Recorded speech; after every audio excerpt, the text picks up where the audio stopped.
Hey guys, and welcome to Cool Vision. In this video, we're gonna look at Johannesburg. Johannesburg is situated in the northeastern part of South Africa, 455 kilometers from the Indian Ocean. It started as a small gold mining town in 1886. Today, it is the largest city in South Africa with a population of 5.6 million people, and it is the seat of the Constitutional Court. Did you know that it's the wealthiest city in Africa? Yeah, but also has a reputation of being a little bit dangerous. So in this video, we're gonna find out what's it really like on the ground. We're gonna show you the good, the bad, and everything in between. So let's start the video. They also call it Joburg or Jozi, and it's an interesting city to cover because some people say it's on the brink of collapse, and some say it's going through massive transformation and the future looks promising. So which one is it? Let's find out. The city is served by Tambo International Airport. To get to the city, you can take a HOW train. This modern train began its operation in 2010 to provide a reliable and efficient rail to the northern suburbs, and it travels at the speed of 160 kilometers an hour.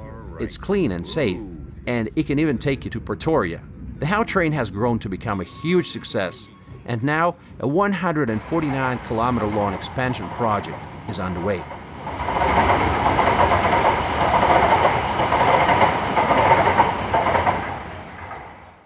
Johannesburg is not walkable. It's a sprawling city with an area of 2,300 square kilometers, making it larger than London or New York City. Public transportation is very limited. There's a bus rapid transit system that links the CBD and Braamfontein with Soweto. It's currently expanding towards Sandton, Rosebank, and Midrand, but realistically, you need a car. Joburg is the capital of Gauteng province, the smallest and the wealthiest of the 9 provinces. Let's look at some neighborhoods. Central Business District. After the fall of apartheid, due to white flight and urban decay, many of the buildings became abandoned as tenants left for more secure locations in the northern suburbs. Gandhi Square is located in the heart of CBD. It is a busy urban hub of commercial and retail activity, with the Gandhi statue in the middle. Mahatma Gandhi was an Indian lawyer who fought for India's independence from the British rule, and he spent 21 years in South Africa. There's a local bus terminal and 24-hour security. And they compare it to the Times Square of New York because this is the transportation hub, and they call it like the nerve system of the CBD. Some other landmarks include the Hillbrow Tower, the highest structure in the city. The High Court of South Africa, which is a superior court of law and has jurisdiction over all matters, but it usually only hears civil matters involving more than $22,000 and serial criminal cases. Many statues in CBD reflect the difficult times the country went through, like the statue in front of Johannesburg City Library. And this monument represents a strong South African woman who's fighting for the social change, and she has her baby on her back. You know, baby represents the future, so she's fighting for her future. And in her left hand, she has a Molotov cocktail. Strong South African women played a vital part in the social change in this country. Apartheid Museum illustrates the events and human stories during the time of the institutional segregation. Of course, Nelson Mandela was a transformative figure in South African history. Born in 1918, he became a lawyer and joined the African National Congress to fight against apartheid. Mandela spent 27 years in prison for what was presented as conspiring to overthrow the state. After his release in 1990, he negotiated with South African President F.W. de Klerk the ending of apartheid and a peaceful transition to majority rule. In 1994, he was elected as South Africa's first black president. I got the privilege to visit the Nelson Mandela Foundation, which he started when he stepped down as the president of South Africa. Well guys, we are at Nelson Mandela Foundation, and this is Professor Werner. We started in 1999. He stepped down as president. He wanted to do many other things in the world, and he needed an organization to support that work. So we started in his house, actually just up the road from here.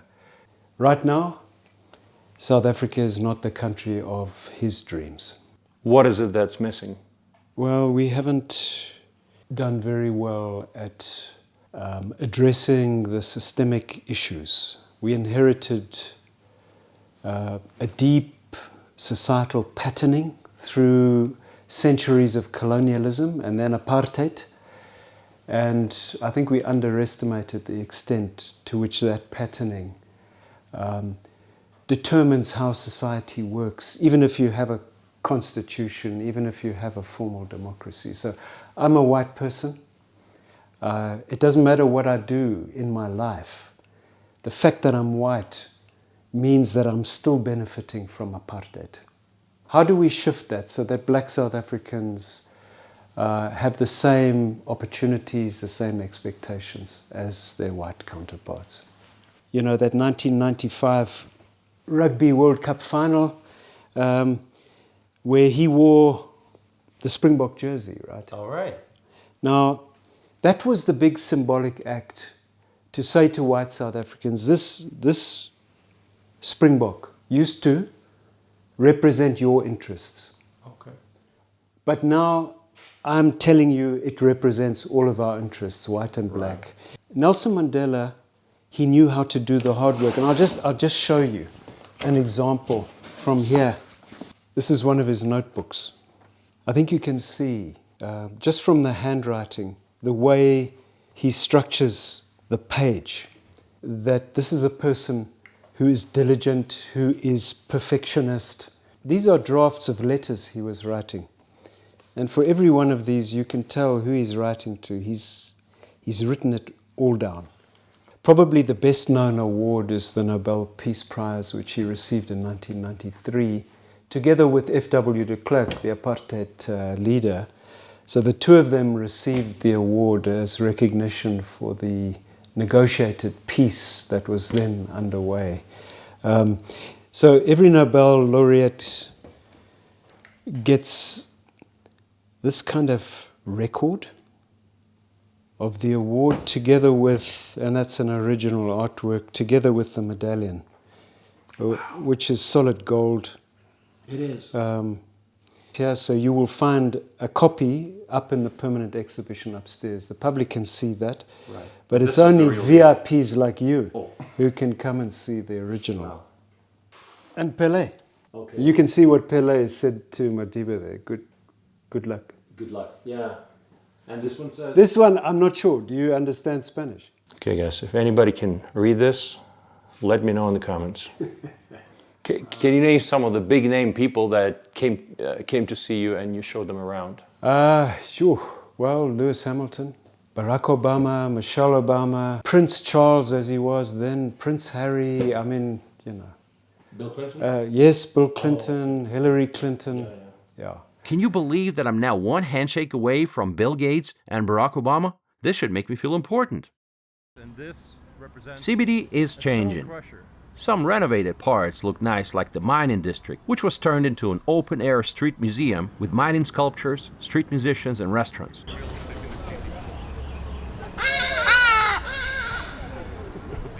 Nice grocery shops and more. Woolworths is like our top luxury brand of supermarkets in South Africa. You know, if you're buying Woolworths, it's good, it's great, you know what I mean? You know what you're buying. To appreciate how much work has been done, just a couple of blocks away, it looks like this. Let's talk to Stephen, who knows all about it. How's it going? Well, and you? All right. Stephen, tell me what you do. So, a couple of years ago, I started a company called Local Abode, and we specialize in managing the spaces between buildings in cities, primarily starting here in the Joburg CBD. So we look after everything from the security to the cleaning to the amazing gardens that you're seeing here, to dealing with city council for potholes, broken pavements. Like any big city in the world, there's good parts and there's bad parts. Yeah. Unfortunately, Johannesburg, only the bad ever makes the news, the good doesn't. So it's good to nicely show off what we do have here. But it's definitely on an upwards trajectory, building primarily now for G20 next year in November. Okay. So a lot of money from province and from local government and the private sector being pushed into the city now to get it back to a point where it needs to be, so we can welcome international guests and show off our amazing city. Another example is Mabonen Precinct. It's been transformed from a cluster of warehouses to a space with street art, galleries, coffee shops, and high-end residential buildings. Good, thank you. Yeah, but the way my name is a sweet potato. Yeah, you see? Sweet potato. All right. Yeah. Sweet potato. Yeah, I'm the living artist. That's a catchy name. Yeah. I'm using acrylic paint on canvas. And every day is a new day. And every piece of art, there's a story behind that I can tell you. Okay, for instance, this one we call it like Tinga Tinga dance. Tinga Tinga is a good dance when a baby boy and a baby girl are born. Men and women, they do celebrate to make the vibe. And it's like we to dance during the night. We make a big fire. We go around shaking our bodies for the celebrations. We call it Tinga Tinga dance, South African dance. It's very friendly, very safe, and even the people that you come across, they are very, very good people. Yeah. So yeah, it's a lovely place to be. Good stuff. Where's the best place to eat? The best place to eat, I would point you that way. There are actually a couple of restaurants, Pata Pata restaurant for one, and then there's another one that sells very good mochodu, tripe, the insides, yeah. Other successful examples of gentrification include Victoria Yards. This place started in 1913 as a laundry. Today, this place has beautiful garden spaces, shops and studios selling artworks and handcrafted goods. You can actually meet some of the artists. My name is Dario Manjate. I'm a collage artist. I recycle old magazines. As you can see, it's all done out of magazine. I don't use paint of all. So everything that you see, it's more like upcycling. Because the magazines were supposed to be dumped somewhere, but I make use of them and give them life by recreating, all the art pieces that you see. Miles Davis was a great saxophonist in the United States, and it's one of my favorite pieces. It's all done out of paper. There is no paint at all, and it costs only 95,000 rands. This one, it's a city of Johannesburg that I try to portray. So this one took me like 1.5 months, like literally I would say 6 weeks from start to, to finish because of the detail. The price of that one is only 60,000 rand, 60,000 rands. Okay. Another one is 44 Stanley. Some 2 decades ago, Brian Green, an ex-surfer, looked over the old buildings from the 1930s and transformed them into an enclave of shops, cafes, and galleries. Today it's a great alternative to the massive shopping malls. This is basically a student city, but at the center of it is this cultural place which is called 44 Stanley. Sells very beautiful things, unique artwork, clothing, and other services as well. So yeah, we just here. It's a left art center more than anything. So we love it. Good stuff. Yeah. And it's close to the university, so that's why you said student area. Yes. Okay. That makes sense. Yeah, there's actually UJ just across the road, and then there's Wits as you go up. Braamfontein is another district that's been transformed to a revamped Soho-style neighborhood with art galleries and trendy bars and restaurants. It's connected to the city center by the Nelson Mandela Bridge. As you enter the district, you'll see the Ellen sculpture. This majestic creature is supposed to bring beauty and grandeur to this neighborhood. Braamfontein hosts the Constitutional Court of South Africa and Constitution Hill, a former prison complex, but now a museum. It showcases the harsh realities that inmates faced during their time here, including notable figures like Nelson Mandela and Mahatma Gandhi. Slava, you're fine, man. You can't get out of there. Oh, okay. Thank God. So you survived it, man. Thank God. It's been 30 years, man. Where you been? Braamfontein is home to one of the country's prime theaters, the Joburg Theater. It's a venue that stages both Broadway musicals and homegrown productions, and it's one of the few theaters open in Johannesburg for independent productions. Oh, look, Trevor Noah, the former host of The Daily Show. He's from Jozi too. His stand-up comedy is filled with jokes and stories about his life growing up trapped between the two worlds because his mother was black and his father was white, making Trevor's existence a crime. The Playground, a Saturday market in Braamfontein, is a good place to visit. The food choices were good, including burgers, tacos, and Indian curry. And they even serve alcoholic drinks. What a way to start a Saturday. Let's ask some people what they like about it. The food mostly, and I like some of the pieces that people sell downstairs, like those artisan artworks, the clothes and jewelry. I like those. Very good. Yeah. And you live in the city? Yes, I live here. What do you do? I am a student at UJ. Okay, and what do you major in? Applied maths and statistics. Oh, very interesting. Take good numbers? I'd like to think so. Okay, so what do you want to be when you graduate? A quantitative analyst. Okay. Yeah. Would you like to stay in Joburg or? Yes, I'd love to. I love Joburg. Very cool. Very cool. Yeah. All right. Well, enjoy your day. Thank you. Enjoy yours. Speaking of education, The Wits University in Braamfontein ranked 13th in the world in terms of affordability for students. No wonder some people choose to study here. Currently, it's number 264 in best global universities according to US News Rating. The campus is impressive. The introduction of the Joburg Red Bus is another sign that Joburg's bad reputation is changing, and at least some parts are tourist-friendly.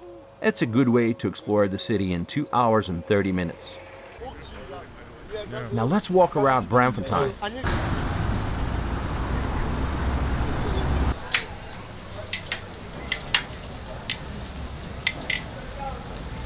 Even though there is a bicycle lane sign, let's be honest, the bicycle culture at the moment is non-existent.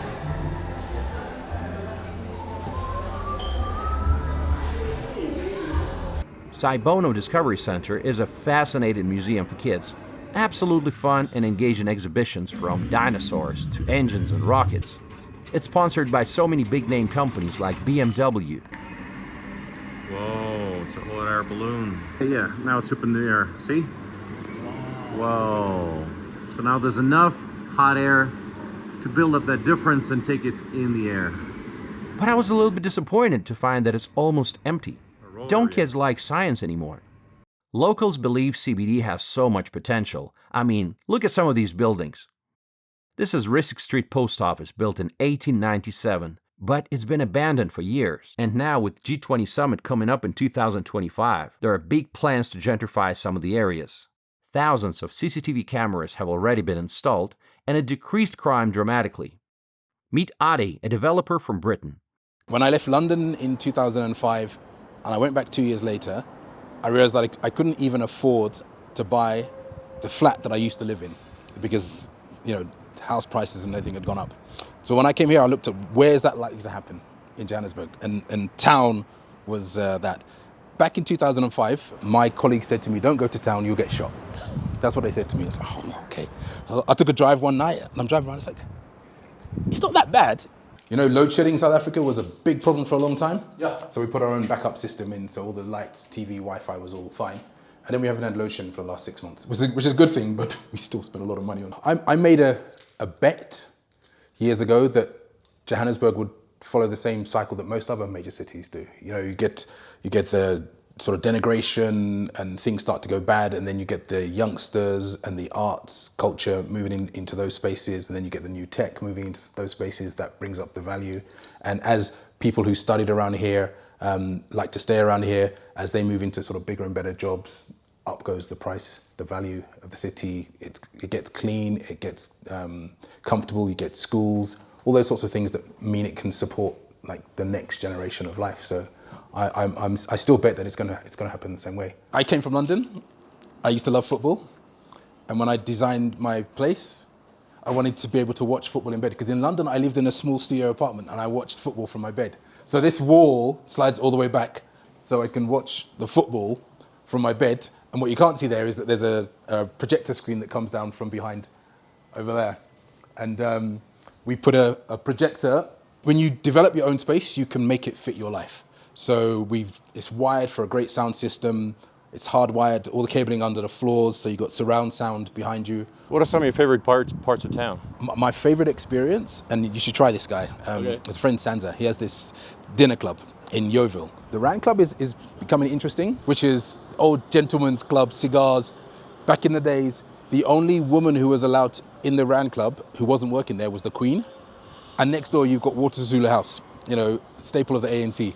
So you got the two clashing parties in rooms next door to each other, listening on walls with cups and that sort of thing. It's such a cool place. It's such a cool place. The Rand Club that Ade mentioned is quite a place. Cecil Rhodes, an English mining magnate and Prime Minister of the Cape Colony, founded the Rand Club in 1887, just a year after Johannesburg was founded. And it was literally a gentleman's club. Up until 1993, no female members were allowed. But the club has adapted to new times, and now it's all-inclusive, and anyone can become a member. We went there for lunch, and the place definitely has the 19th century feel to it. Okay, now walk over this way. I'll show you something.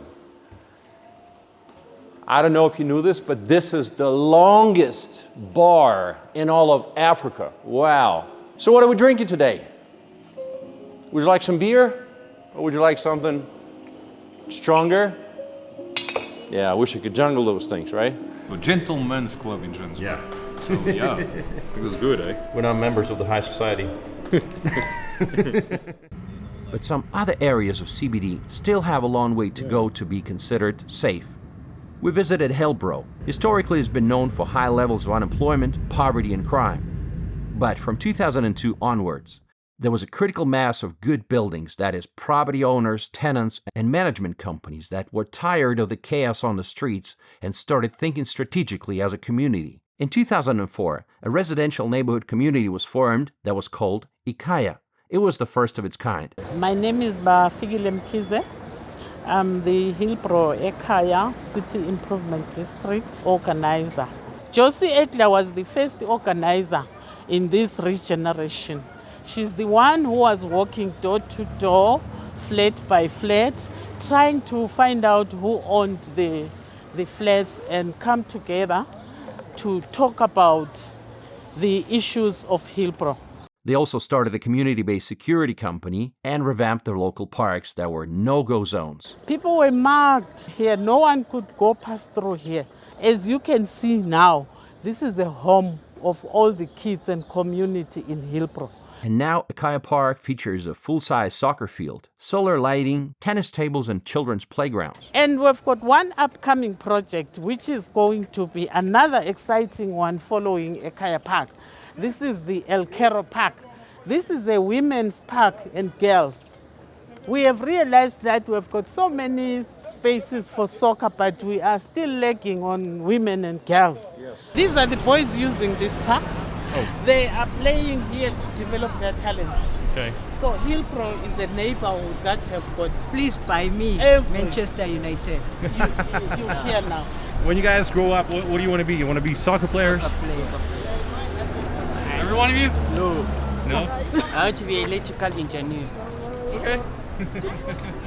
The rest are soccer players. Yes. Good stuff. All right. Enjoy your day. Thank you. Thanks, guys. Now I suggest we walk around Hillbrow and see what it feels like.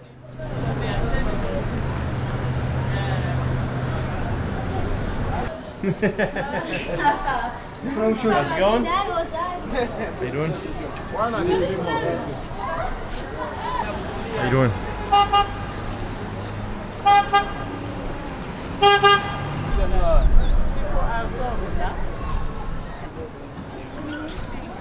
How you doing, guys? How are you? I want to come to the TV. Hello, hello. Hello, hello. Is the crime in Johannesburg an exaggeration? Well, let's look at the numbers. 37 homicides per 100,000 people in 2022. That's a lot. But if you compare it to American cities, it's a little higher than Philadelphia, but much lower than Memphis, Detroit, or Baltimore. But you gotta remember that those American cities are also very, very dangerous. I was running Having a good day? Oh, you guys cooking braai?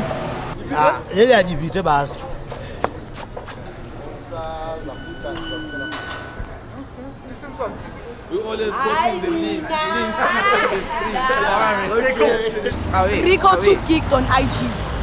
Oh yeah, so like I'm Rico, I'm 15, I'm single, yeah. How's it going?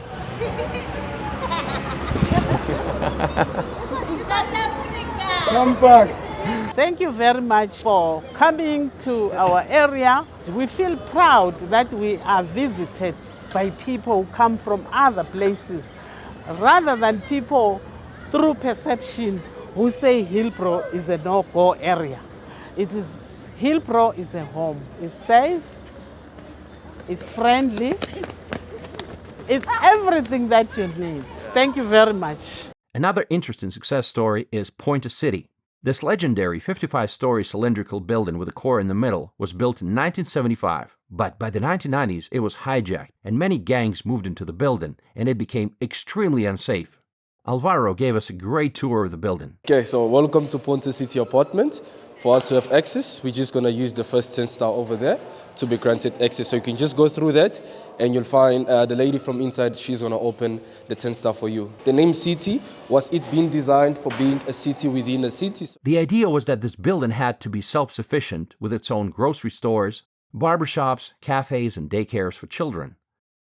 our space whereby we run a lot of like things up here. So this is pretty much, you know, our event space. We call it 5101. So this was a 2-bedroom apartment. We just, you know, broke down the walls and turned this into our event space. So we host a varieties of activities, birthday parties, sunset, engagement parties. And so here we just have the Telkom Tower over here. This was known as the Richest restaurant back in 1971. That restaurant only operated for a decade and closed all the way in 1981. Yeah, but it was like a rotating, luxurious restaurant. At the top over there, but closed in 1981. Sadly, you know, due to terrorist threat, they were actually threatening to bomb the tower. Oh, serious? Wow. Yeah, that's not good. What are the chances of me getting robbed? Like if I walk alone with a big camera like this, like down the street, all around the neighborhood? Well, the chances of you getting robbed are pretty much a bit high, I would say. But sometimes it's not really that high because some of the people are not camera friendly sometimes. Okay. So they might wanna, you know, shift away and be like, hey, don't take pictures. And also some of them are not really camera friendly unless maybe you're able to explain to them as to what you're doing. But at night it's probably like a certainty. Yeah, at night, I mean, highly, you know, there's no chances, there's no negotiations, you know. And, you know, once the guys just come, point you with a gun, just give them what they need, you know, you don't have to... Okay, so what kind of weapons are they using? Is it a knife sometimes, or a gun? Sometimes it's guns, yeah, most of the okay, time, yeah, so it's gun related most of the time. But if... Are those illegal guns or...? Well, it seems like they are illegal guns, like maybe they kill a security guard and they steal off, they take his gun and they'll use it now to do other crimes and all that. This window seems to be closed. Why is that?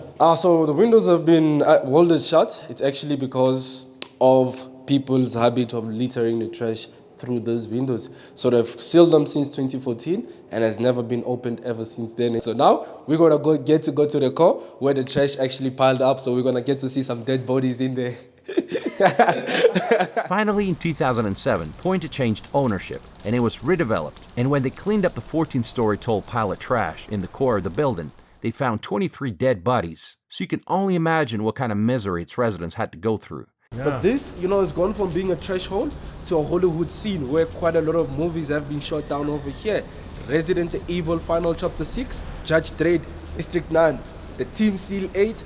We had Drake who came here in 2014 to shoot a little music video titled Please Forgive Me. So quite a lot of things have been shot down up over here.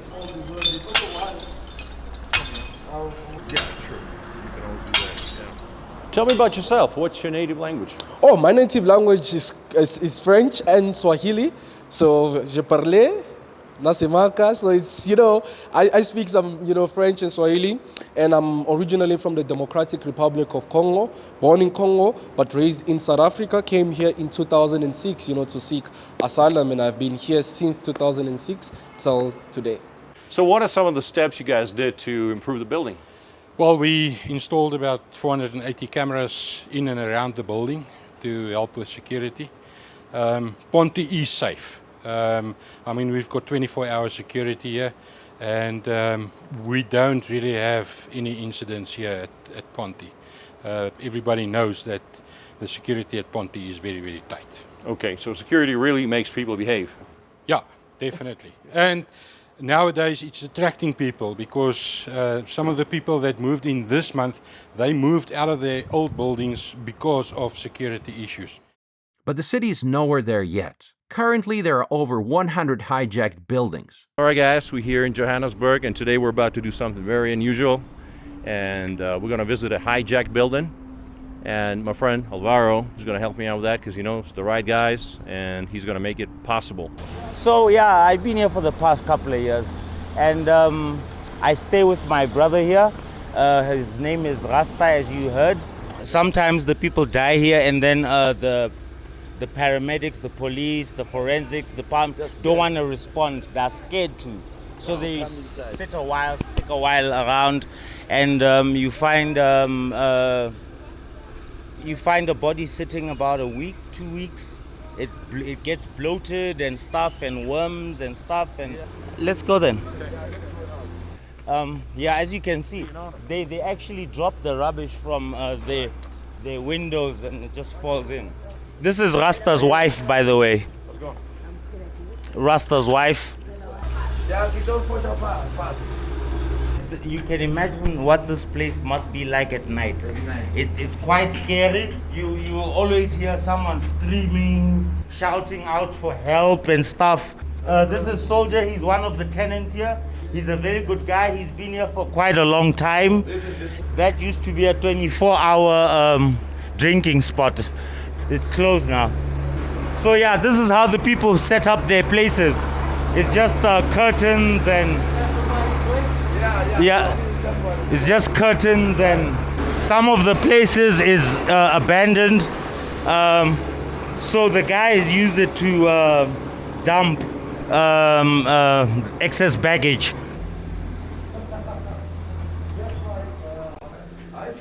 Anyway, so we cook over here. We don't have a kitchen, but we use firewood, whatever we can get to burn.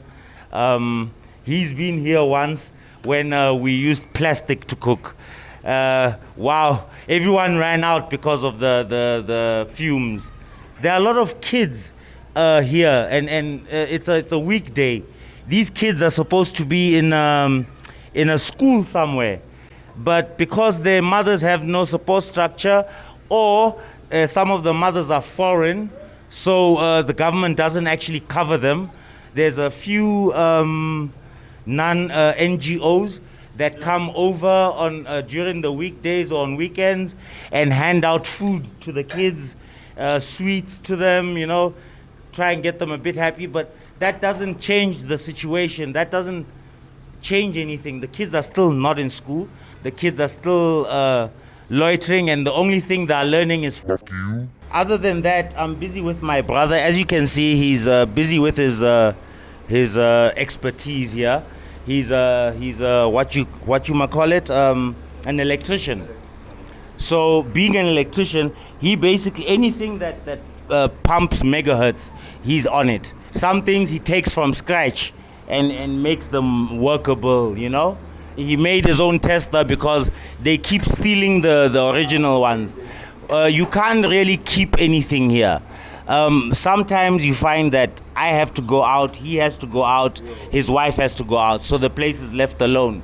So there's no door, there's no burglar bar or anything of that nature. So people just walk in, have a look around, whatever they can pick up, they take, go sell, buy drugs. You know, it's a problem. If you like to see the bedroom, please come and have a look.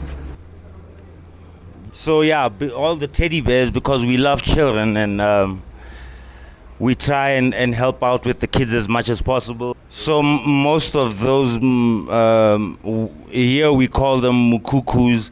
Mukuku is a small dwelling, shack basically. They call it a mukuku.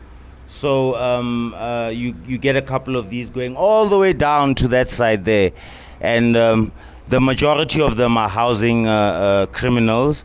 A lot of guns are going off at night time. It's a hothead, you know. He'll be pissed off and he'll get up and pa pa pa pa pa pa. And then there's a ritual when they go out to steal.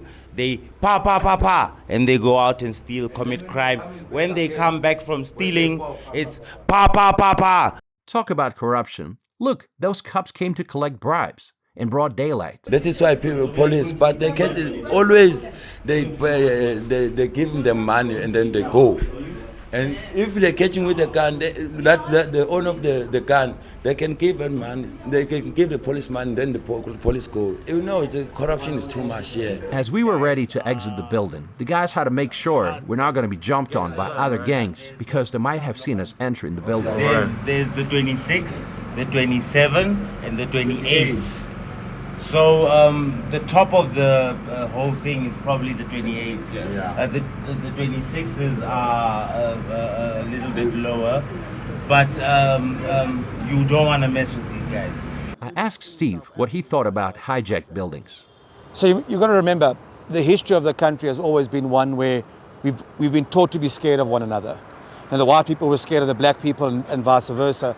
In the late 80s, early 90s, when apartheid was ending, all of a sudden we had a lot of black people influxing into the inner city, and the white property owners at the time kind of got a bit scared. They didn't know what to expect. A lot of them just abandoned their buildings. And that's when we had the situation where you got these buildings that no one looks after. People took advantage of it and they've moved into the buildings, hijacked them, so to speak. Don't pay for services, don't pay for water, sewerage. They do illegal connections. Now, we've had an incident last year where we had the Albert Street fire and people lost their lives, which is very unfortunate. But what the city have done now is they get something called an evacuation order. So they bring emergency services in, they do an assessment of a building. If the building poses a risk to people's lives, so it's a fire risk or a health hazard, they will then move those people out of that into temporary emergency accommodation, and they will then secure the building, and then through time will then either repurpose it or refurbish it. Racial issues are always super complicated. To me, I don't see the whites, okay, let me say the white tribe. The white tribe, to us, is known to be moneyed. Oh shit. Yeah. If I had to go approach a random white person, they'd probably shove their phones and try hide. So I don't hustle in any bad way. There are people that hustle in bad ways, but I don't hustle in that way. Another interesting neighborhood to visit is Soweto. The name Soweto stands for Southwestern Townships. Under the apartheid government, many black South Africans were forcefully relocated here from the city. It once had a bad reputation, but Soweto has come a long way from the informal shacks. What I saw was good roads, shopping malls, and a huge focus on sports with a number of stadiums, like the F&B Stadium, Orlando Stadium, and Nike Football Training Center Soweto, which was filled with people. But some informal shacks are still there.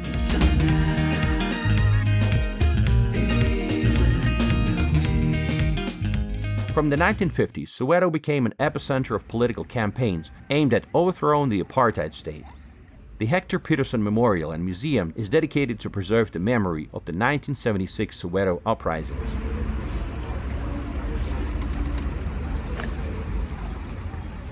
Soweto towers are a popular attraction. They are in fact cooling towers for a decommissioned coal-fired power station.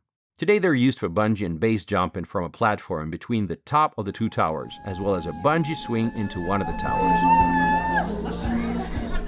The most famous street is Willakazi Street. This is where Nelson Mandela and Archbishop Desmond Tutu used to live. Now let's enjoy a performance of Zulu people. That's the largest ethnic group in South Africa.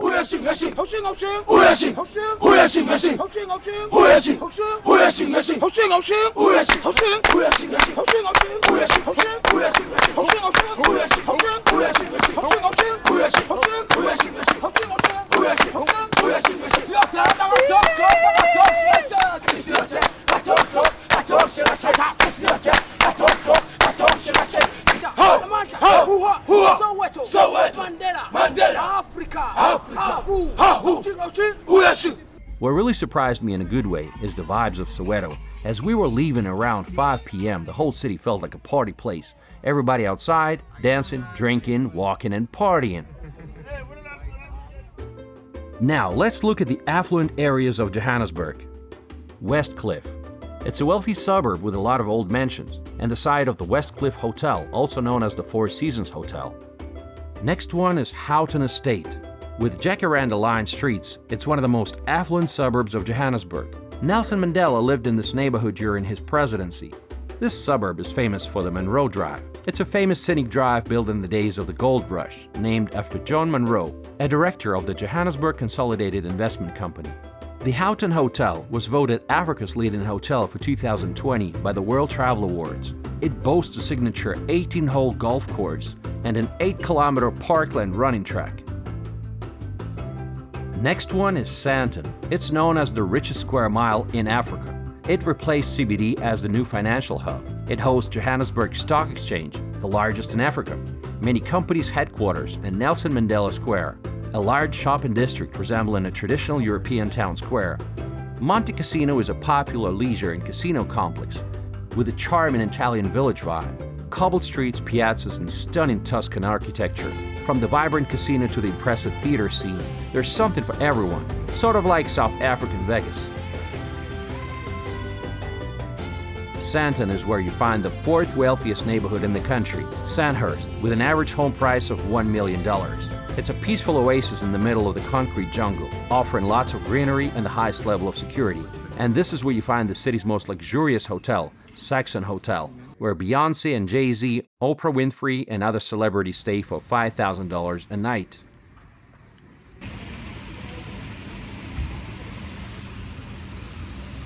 Rosebank is another northern neighborhood.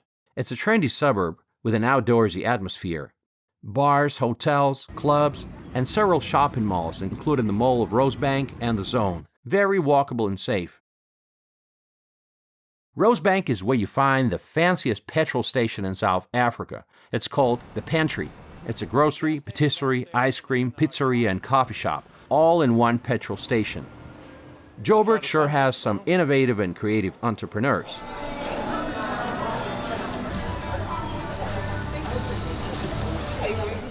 In the same building, there's Marble Restaurant, another gem of Jozi. The place, the vibe, the service, and the smiles. I was impressed.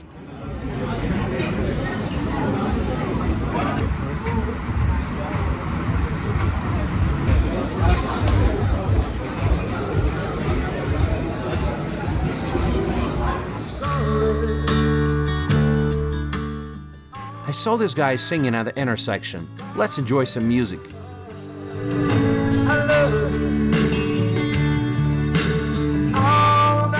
Look, on his shirt it says, "Help me go to America."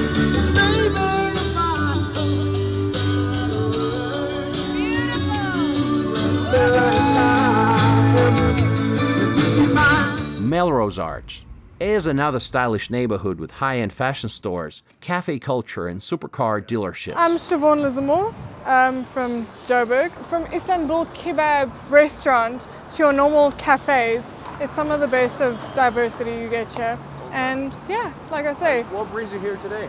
I am actually with the legal firm, Schindler's Attorneys. Okay. I'm with them. I know people working there and they hold my case. But apart from that, this, and you'll see me at Starbucks constantly. And as you guys saw me, I enjoy the cars here, and they're gorgeous, gorgeous. Well, no one can afford the Aston Martins. Car now? Ooh, they don't have it here. My dream car is actually very muscles. It's your old Camaros, your 69 Camaros, and they don't have it here, but that's to each their own. Waterfall City is one of the recent urban developments, hosting the Mall of Africa and Munyaka. It's a gated community with its own 3-hectare crystal clear lagoon. This is the biggest artificial beach in Africa. And the last one is Stein City. It's a suburb that stretches across 2,000 acres of lush parkland, and it's renowned for its world-class facilities, including golf courses, equestrian center with Olympic-sized show jumping arena, commercial office parks, a school, bike tracks, outdoor gyms, and restaurants. We had a lunch in one of them. Lovely place, and it's an Italian restaurant, so of course I picked some pasta. And we also have some pizza. Now there's some impressive real estate. One mansion in particular was listed at $14 million some 4 years ago, and now they're building another branch of Saxon Hotel here. Johannesburg is not just a concrete jungle. There are areas like Zoo Lake, a popular spot for picnicking, walking your dog, and taking a leisurely boat ride. There's a nice restaurant serving African cuisine. Outside of the city, you'll find beautiful countryside, and places like Hardby or Spoordam, where you can take a cable car to get to the top of the mountain and enjoy the views. There's always something happening in Joburg, and there are many locations to visit, like Prison Break Market. This is a stunning place with lots of shops and amazing eateries and different events. Places like these unite people and make a Rainbow Nation a reality. One thing I noticed is that Joburgers love their city. Hello, Sawubona. My name is Noluthando Gambushe. And what I feel most proud about Johannesburg, what makes me passionate about it, is just how much it has going on. Everybody from around the country loves to come to Joburg to say they want to make it here. It feels like it's the one city where you can have your dreams come true, where you can reach all your goals, whether it's monetary, personal, and it's such an inviting city with just a melting pot of so many of the different cultures that we have in South Africa and the different languages. You meet so many people when you compare it to all the other provinces. It's just a lovely busy, vibrant city. I know you're a big fan of Johannesburg. Have you always lived here? Always, my whole life. Went to high school not too far from here. Is it the best First place to job. live? Arguably the best city to make money in. Awesome. The best opportunities are in Johannesburg. Yeah. Because I asked you, why don't you live in Cape Town? And you said it's more of like a resort town but it's not the best place to make money. Not the best place to make money. Yeah. Probably the best place to go if you've got money. To spend money. To spend money. Okay. They've got the mountain, they've got the ocean. Yeah. We've got the vibe here, we've got the feeling. You stand here, you can feel the energy. It's electric in the city. You're not going to get this anywhere else. This is the heartbeat of the country.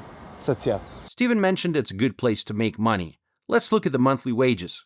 So according to Nambio, the average monthly net salary after taxes is $1,400, which might not seem like a lot by American standards, but comparing to other neighboring countries, it's impressive.